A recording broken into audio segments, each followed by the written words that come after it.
जय भोलेनाथ, हर हर महादेव। नमस्कार मेरे साथियों,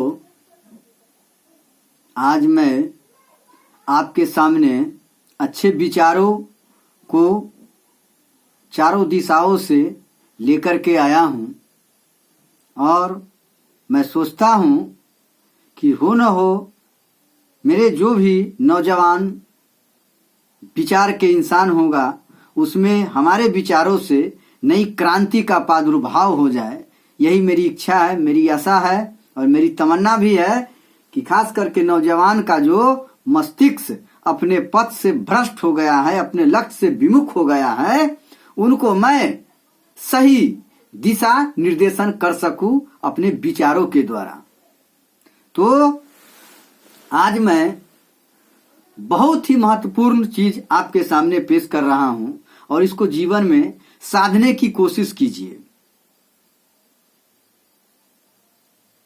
तो मैं आपके सामने जो भी विचार रख रहा हूं इसको ध्यानपूर्वक सुनिए, पूरी वीडियो को सुनिए, समझिए और इस पर मंथन कीजिएगा। देखिए, इंसान यही भ्रम जाल में सिमट कर रह जाता है। इसका सबसे बड़ा फैक्टर क्या है कि वो अपने आप को मरणासन स्थिति तक समझता ही नहीं है और वासनाओं के चक्की में पिसा करके जीवन को समाप्त कर लेता है और मुख्य उद्देश्य को वो नहीं समझ पाता है, उससे भटक जाता है। जैसे जैसे उसको वासना कहता है उसका अधीन वो हो जाता है, उसी के अनुरूप वो चलना शुरू कर देता है।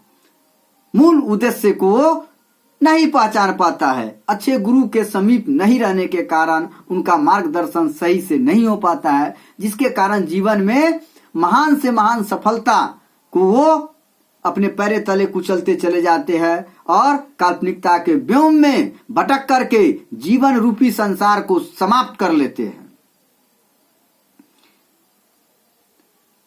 मानव जिन जिन मानवों ने अपनी वासनाओं के वशीभूत हो गया है उसका जिंदगी तमाम हो गया है और जो भी वासना से ऊपर उठ करके संघर्ष किया है वही महारथ हुआ है और महारथ के बल पर एक सफलता का परचम लहराते चला गया है सारे जीवन में। तो कुछ ऐसी चीज है जिसको जीवन से दूर कर देना चाहिए। खास करके जो हमारा एज बना है संवरने का, उस एज में इससे विरक्त ही रहना चाहिए। देखिए, सांप के केवल 2 फन होते हैं। सांप के केवल 2 फन होते हैं, पर स्त्री के 20 फन होते हैं। स्त्री के डसने पर कोई जीवित नहीं रह सकता है। सांप यदि करोड़ों को डस ले तो करोड़ों जी सकता है, लेकिन स्त्री करोड़ों को डस ले तो एक भी उसमें जिंदा नहीं रह सकता है। उसकी वासना में इतनी तीव्रता है कि उस तीव्रता को बिरला मानव, महान से महान ऋषि मुनि तपस्वी उस विष से नहीं बच सकता है। तो कहने का मतलब यह है कि स्त्री की वासनाओं में जो जो बहा है उसका जीवन समाप्त हो गया है। इसीलिए यथा संभव हो स्त्री प्रसंग से और पर स्त्री से हमेशा दुरस्त बनाकर ही रहना चाहिए। तो मेरे कहने का भाव है कि एक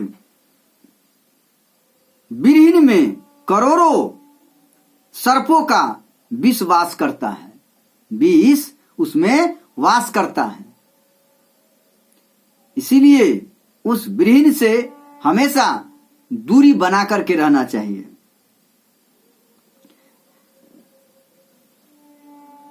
तो एक औरत काली नागिन है, एक औरत जो है वो काली नागिन है जो तीनों लोकों में व्याप्त है। एक स्त्री काली नागिन है जो तीनों लोकों में व्याप्त है। परंतु राम का प्रेमी व्यक्ति उसके काटने से बच सकता है। जो ईश्वर का भक्त हो, ऋषि मुनि विचारधारा का हो, उसको काटने से जीवन संवर जाता है। लेकिन स्त्री यदि काट ले तो जिंदा लाश के समान उसका जीवन बन जाता है। इसीलिए विषयी लोभी भावनाओं से हमें ऊपर उठना चाहिए और राम का जो प्रेमी होता है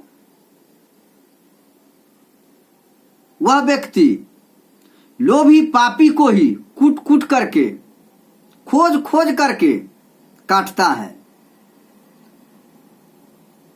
उसको जिंदगी को समाप्त कर देता है। लेकिन स्त्री यह चीज नहीं समझ पाएगी।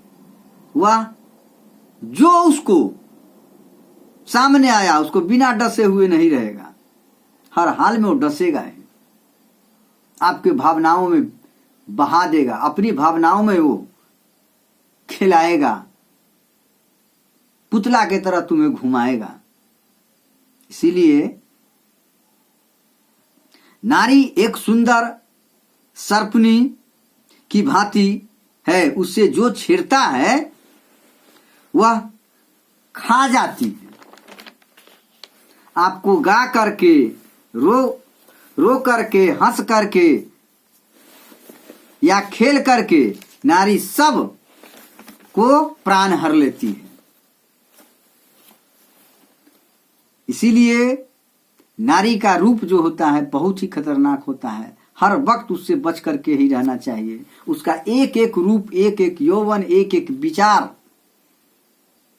पुरुष को डसने के लिए बना है।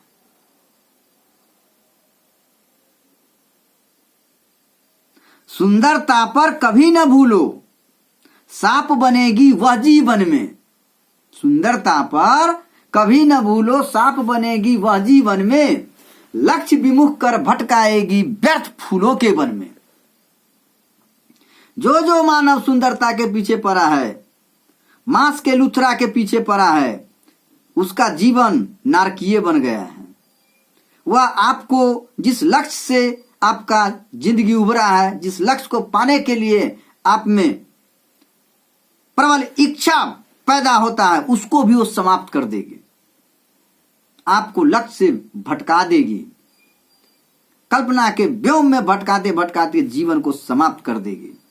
इसीलिए पानी में डूबने वाला बच सकता है, पर विषय भोग में डूबने वाला, पानी में डूबने वाला बच सकता है, लेकिन विषय भोग में डूबने वाला संसार में बह जाता है, इस संसारिकता में बह जाता है।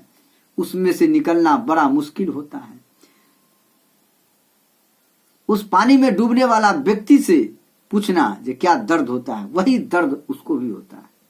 तरप तरप करके, छटपटा छटपटा करके सांस लेने के लिए तरप उठता है, लेकिन सांस उसके बस के बात नहीं रहता है। स्त्री काली हो, गोरी हो, भली हो, बुरी हो, जो भी हो, सब वासनाओं के फंदे में फंसाती है। और तब भी ये नीच मानव इस चीज को नहीं समझता है, हमेशा उसे अपने पास में रखना चाहता है। खिलौना के समान वो समझता है, खिलौना के तरह जीवन के अंतिम लक्ष्य वो समझ बैठता है, जिसके कारण अंत में उसको संसार के अंतिम दुख का सामना करना पड़ता है। कितने लोग इस संसार में आए, इस भवसागर में बह गए, और अभी कितने बहने को बाकी है। कितने बिरला बिरला से महाबिरला मानव आए, लेकिन इस दलदल में जो भी फंसे हैं वो सब नाकामयाब हुए, बर्बाद हो गए हैं। जीवन के लक्ष्य को नहीं समझ पाए, उद्देश्य को नहीं समझ पाए, अपने उद्देश्य से भटक गए हैं।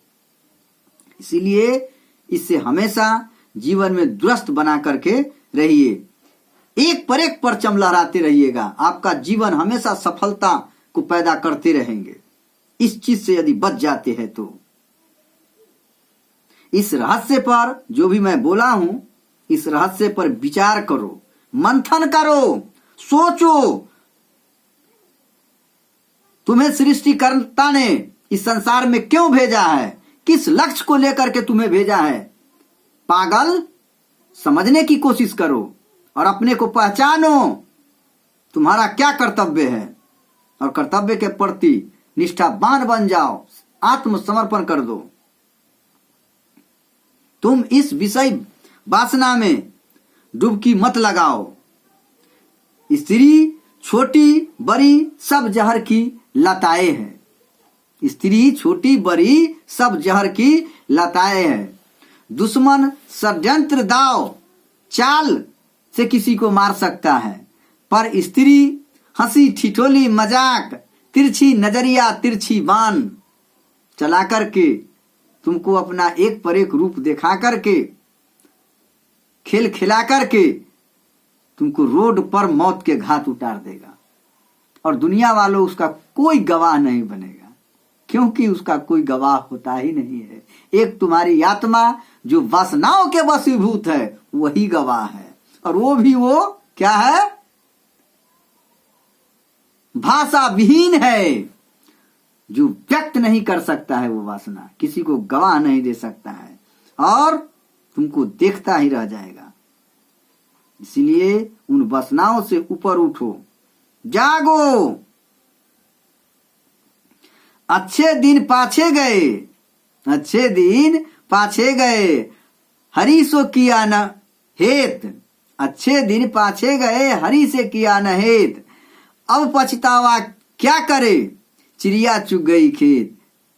हमारे अच्छे दिन बीत गए हैं, पर हमने ईश्वर से प्रेम नहीं किया, उसको भाव को नहीं समझा। जो हकीकत में मेरा सच्चा साथी कौन है, उससे विमुख होकर के वही कंचन कामनी के चक्कर में जीवन को समाप्त कर लिया, जिसके कारण दुख का अस्थायित्व को प्राप्त कर लिया आपने। इसलिए इससे दूर रहो, सतर्क हो जाओ। यदि तुम अच्छा नस्ल के पैदाइशी हो तो तुम सतर्क हो जाओ, नहीं तो जीवन को जाओ शमशान में डाल दो। तुम्हारा पैदाइशी ही गलत होगा तो मैं क्या कर सकता हूं। जाओ, जय हिंद, जय भारत।